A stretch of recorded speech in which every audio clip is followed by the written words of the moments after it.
Hello les cocos, je suis de retour dans le Vaucluse. Il fait chaud, là on est en plein vent du sud. Il fait beau, les petites fleurs poussent, c'est assez bizarre mais c'est comme ça.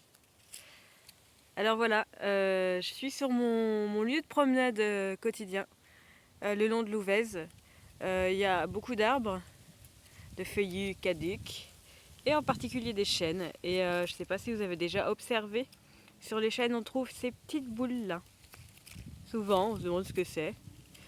Et bien ces petites boules, là il y en a encore une, ça c'est une branche que j'ai trouvée par terre. Voilà, je sais pas si on voit bien avec le contre-jour.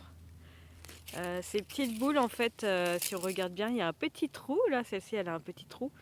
C'est le passage d'un insecte. En fait, il y a un insecte au cœur de l'été qui vient pondre, souvent sur une feuille ou alors sur le bois. Et en réaction, l'arbre va développer comme une capsule de protection. Et ça forme la gale au final. Et en fait, ces gales, on peut les utiliser, nous les humains, et ça c'est chouette. En fait, on peut les utiliser dans les teintures, pour ceux qui veulent s'initier à la teinture.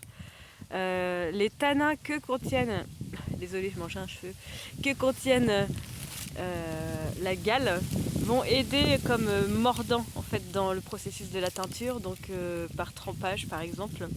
Ça aide les fibres de votre tissu à mieux marquer, imprégner les teintures.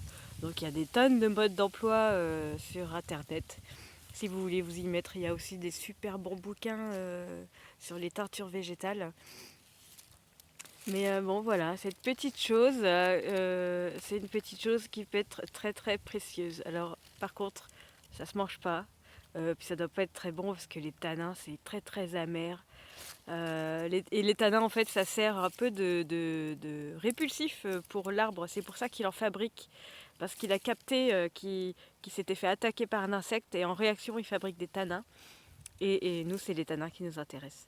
Bon voilà, ben, j'espère que ça vous a plu. Si vous voulez tester, n'hésitez pas. C'est gratuit et surtout il y en a plein.